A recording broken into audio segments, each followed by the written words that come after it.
Well, we're delighted to welcome as our guest today Katharina von Muenster, who is the Communications Director of Aktion Zunerzeichen Friedensdienste, Action Reconciliation Service for Peace. I'm particularly pleased to be speaking with Katharina today because I've been following Action Reconciliation for many years, since I met the director of the office in Israel in 1975. Wow. So I've seen this as a very important organization for a very long time.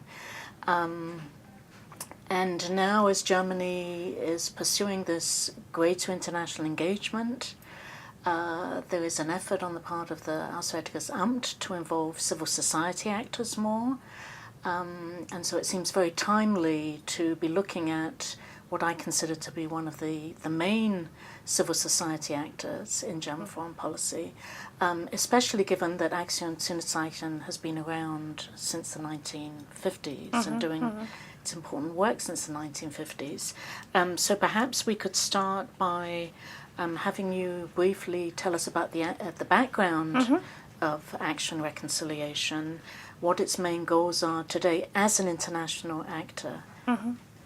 Well, thank you so much for having me, and I'm really delighted to be here.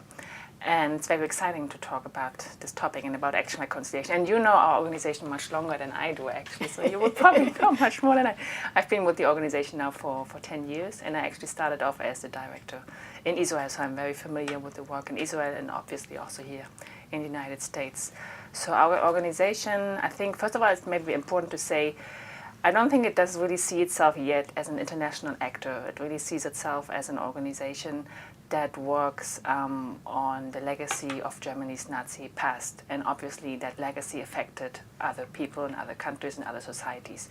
So through that we are also working with other countries, and that's why we're here in the United States, and that's why we're in Israel, and that's why we are in Eastern and Western Europe. So yes, we are operating internationally, but really the focus is still very much on the legacy of Germany's Nazi past and what can we do today. And that was also the initial intention of the founders of Action Reconciliation in 1958, when they founded the organization, to reach out to people that had suffered under Nazis, under the Nazi regime, and were victims of Nazi crimes. And what they wanted to do, these were members of the Protestant Church in Germany at the time, and what they wanted to do was really to set kind of a sign of peace and reconciliation. That's also our name in English, Action Reconciliation Service for Peace. And they wanted to do that by sending out young people, mostly young people, but not exclusively, to these countries, to these societies that had been negatively affected by Germany's Nazi past, and have them engage with the societies and have them offer help to these societies, to the people, in whatever they need. So they started off by sending out volunteers to countries within Europe mainly. Actually, the three countries they wanted to start with, Israel, Poland, and Russia, were not possible at the time for several reasons in '58. So the first activities that volunteers did at the time was really hands-on activities in the Netherlands, in Norway, in France, where they built, for instance, homes for disabled people, or they helped to restore the Cathedral of Coventry, or they built a Church of Reconciliation in France. So they worked together with local partners and just asked them, what do you need here, and what can we do to really set the sign of peace and reconciliation. So that's what they did in the beginning. And initially they didn't really engage yet directly with victims of the Holocaust, with victims of the Second World War. Mainly because the victims, obviously not everyone who was related to them and the societies around them, they were a little hesitant, as you can understand, to meet Germans at the time. And everything was still really fresh in memories. And people were very personally affected, and they didn't feel comfortable just about this idea of having Germans coming over and living with them and being with them. But through these activities, through these hand-on projects, naturally somehow they encountered locals. They worked with our partners, local partners, and they also encountered Holocaust survivors. So one of the stories that I know from Israel, from the beginning, is Israel, when Action Reconciliation started to work there. they were sent to a kibbutz to work there in the kibbutz, mostly behind the scenes in the kitchen and on the field, where they didn't really engage too much with members of the kibbutz.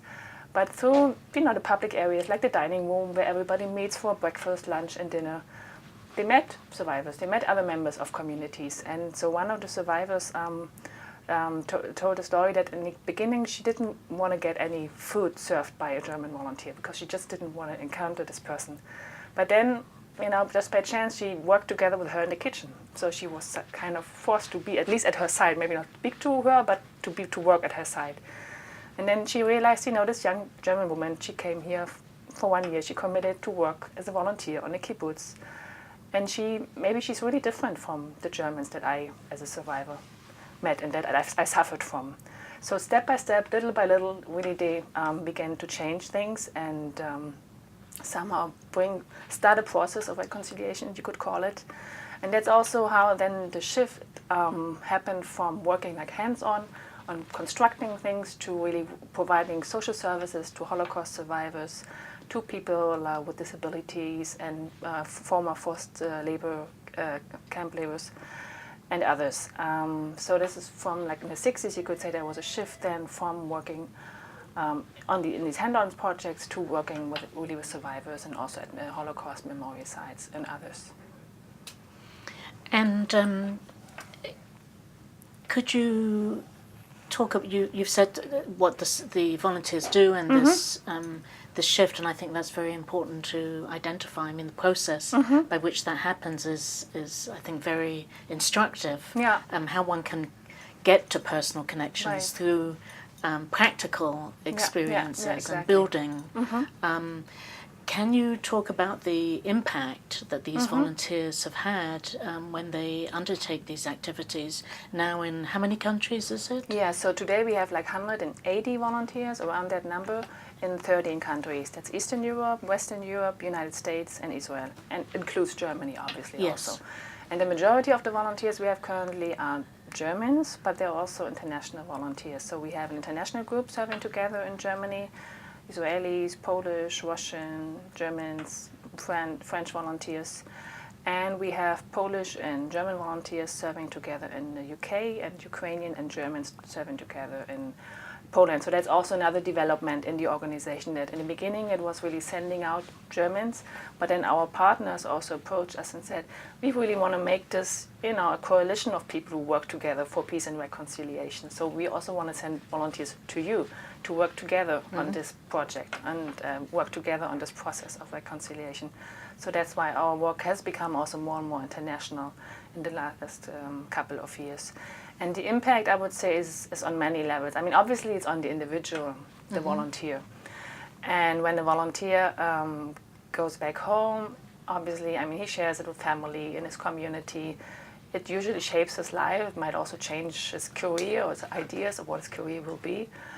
And I think it will certainly influence also the decisions he will later make. I mean, we have volunteers today that serve as politicians, that serve in their church communities, congregations, or synagogues, or as teachers, or other educators, as journalists. And I know from talking to many of them that really this year spending in the United States or in Israel or other places really shapes their lives and continues to shape their lives. And the other impact it has, I mean, it's also on the partners' side, with the clients, obviously, let's say the survivors, and with the families of the survivors, so the second and third generation, with the partner organizations, and maybe and even on a societal level, and even between countries, you could say sometimes it has an impact. And maybe I just give you an example to illustrate that. The first group of Action Reconciliation that wanted to go to Poland was put together in 1964. It was actually an East German group. Action Reconciliation was working also in East Germany, very limited, very restricted, because the government didn't really, the East German regime didn't really like it so much, and didn't like so much the activities, because it didn't recognize the responsibility for Germany's Nazis past. So they put together a group, and in collaboration with Polish friends of the Catholic Church, they wanted to organize an activity at the memorial site of the former concentration camp Auschwitz. So they put that together with their Polish partners. They had the group, which was set to go in the summer. It was supposed to be like summer activity. And they came to the East German-Polish border, and the East Germans turned them back. They said, you cannot go. They just didn't like this idea. So you could say, well, it failed, right? I mean, the activity didn't take place, the initiative failed. But a couple of weeks later, they got a letter. At this time, didn't have email and anything yet, and even phone was difficult at the time. So they got a letter from their Polish partners who said, even though it didn't take place, this had such an impact on us and everybody we told about this initiative and this activity, because it really showed us that you are sincere, that you're really committed to this, making an effort and reaching out to us and wanting to set a sign of peace and reconciliation. So this showed that even though the activity didn't take place, it had an effect on the society and everybody involved. So next year the activity took place and it had a broad media coverage in the Polish media, and I think it really had an impact on a broader societal level. And I think the same is true also for Israeli-German relations, where I think Action Reconciliation also played kind of a crucial role. When they sent their first group there in 1961, that was like even 4 years before diplomatic relations had been established. And West German and Israeli relations were very sensitive at the time, because West Germany was hesitant to open officially diplomatic relations because of their relations with the Arab countries. They were, afraid they would be negatively impacted. And there was the Eichmann trial in 1961, which opened, many wounds and also exposed many Israelis to the Holocaust and the narratives, the stories of the Holocaust survivors that they hadn't been confronted yet, because after the Holocaust, mostly Holocaust survivors didn't talk about it at all. So the Eichmann trial really opened that all up. So it was all very, very sensitive, but the Israeli government was still very supportive of this idea that Action Reconciliation would send a group of Germans there. So they did eventually in the fall of 1961 send the first group, despite all these problems, despite all these sensitivities. And I'm sure it helped also to contribute to the relationship between Germans and Israelis, because it showed Israelis that despite the fact that maybe officially diplomatic relations were not established yet, there was a sincere effort on the German side, in the German society, to reach out to Israelis and to victims of the Holocaust. So I think these are two examples that show maybe the impact it can have really on a societal level between also two countries. And on a more individual level, I mean, I cannot forget one of the stories that the volunteer told me 3 years ago. She had served in New York with the AJC, and she also had the opportunity to meet a survivor that had never received any German visitors before. But she heard from the survivor heard from the AJC that Action Reconciliation, sincere organization, and the people are really committed to remembrance and remembering the past. So she agreed to meet with the volunteer, and at the end of the year, she told this volunteer that she had become like a granddaughter of hers. And I mean, that was so, I'm still just telling the story. I think it gives you like goosebumps, because it's really, it really shows you the impact it can have on a very individual level, and obviously also with the family of the survivor and everybody. But it's so that these person-to-person, people-to-people encounters are so important and can really make a difference, I think. And they continue once the volunteers leave. The personal exactly. connections. I mean, usually volunteers cultivate this relationship and continue them on long, after they are gone, and they come back to visit.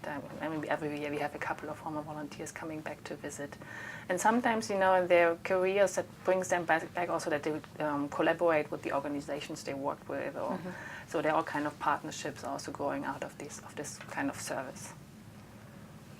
And could you also speak about the volunteers in the United States? Because that's a more recent development if you look at the long history of Action Reconciliation. And if you could talk about, are there special aspects of the volunteer work in the United States, and how would you assess the contribution that the volunteers make to the overall German-American relationship? So we have been sending volunteers here to the United States since 1968, so for almost 47 years now. So But here in the United States, the cooperation really started with the peace churches. They were actually the ones that invited volunteers to come over to serve here in their social projects. And this has been, for the first 2 decades, I think this was really the focus, the cooperation and the contact to the peace churches and to the work that they did at the time. Interestingly enough, with the Jewish community, we started to work rather late, I mean, comparatively to others, places like Israel. Again, because first the focus was more on working with the peace churches, but also, again, because on the American Jewish side, there was some hesitancy to encounter Germans and to work with Germans.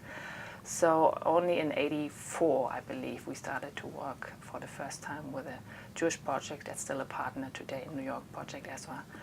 And still then, it was difficult for them. I mean, they keep telling us the story that it was really very close, the decision against or for starting cooperation with Action Reconciliation. I think just one person really made a difference, said, let's give it a try. And fortunately, it was successful, and we continue to send volunteers there, and they continue to be engaged with the survivors. So over the years, the work has developed in two, I think, different directions. One major part now is really working with the American Jewish community, survivors, or American Jewish organizations, like the AJC, and also working in the field of Holocaust education and tolerance education, sending volunteers to Holocaust museums. And the other field is working more on social projects. I mean, that's also always been also one of the aspects of Action Reconciliation peace work, is to educate our young volunteers that we send out and to make them also not only take responsibility for what has happened, but also take responsibility for what's going on today. So that's why we're also sending them to work with populations that today face marginalization, that are somehow excluded in society. That is, here in the United States, they work with homeless individuals. They work with people with disabilities or others that are somehow socially disadvantaged. So that's the two, I think, main areas that our volunteers are active in here in the United States today. And we send also American volunteers over to Germany to work there at mainly memorial sites. And another big addition, I think, to our program is very recent, is Germany Close Up. It's a program that's financed by the German government and now running under our umbrella. And that brings about 250 young Jewish Americans to Germany every year on a 2-week study trip where they learn about Germany's confrontation with the past and the Holocaust. And we also bring them together with volunteers of ours or alumni of our program. And we try to engage them when they come back. And I think this is also really one of the things that we try to work on now, that we build a kind, as I said, a coalition of people that want to commemorate the past, like especially the younger generation, third and fourth generation, because I think it's really up to them. That's also what many of our survivors say when they meet with them. They say it's now up to you to take the responsibility to continue to be our ambassadors of remembrance. That's what they often call them. And to work on creating a better world. And that's what we try to do together by bringing the younger generations together, the young Germans and the young Jewish Americans, and engage them and, try to go together towards the future and tackle these problems and the challenges that we still face. It's interesting because in the German-Israeli relationship, in these bilateral consultations, Tikkun Olam, which is essentially what you're describing, is part of that, trying now to do good works together, for example, in Africa. Right. So it's interesting how there is a parallel there, this notion of making the world a better place as a consequence of knowing what the past has been like, and when the past has been an awful place. But does the organization see new challenges ahead because the witness generation, many of the people with whom your organization has dealt, many of those people are disappearing from the scene. What happens when there isn't a witness generation? is the organization and the ethos and the commitment of young people sufficiently strong that they can continue to be ambassadors of remembrance when the survivors are no longer there? Are these new challenges for the organization because of the disappearance of that generation?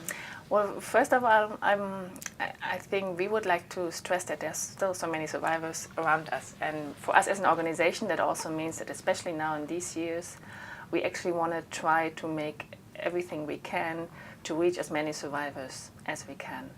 That's why we also changed our program a little in all the countries, so that we try to bring every volunteer who is working with us together with a survivor during this year of service, because usually when a volunteer works in a social project with homeless people, you might not be exposed to survivors and to their stories, but we changed the program so that they would have an opportunity once a week, once a month, also to meet survivors. And so I think this is really now for us for the next, maybe that's 5 or 10 years, really the focus to reach as many survivors as they can, because I think it also is for them and gives them some hope and comfort to see that there is a young generation in Germany and also other countries that is still very much interested in the past and that wants to hear their stories and wants to share their stories once they go back home and want to become these ambassadors of remembrance.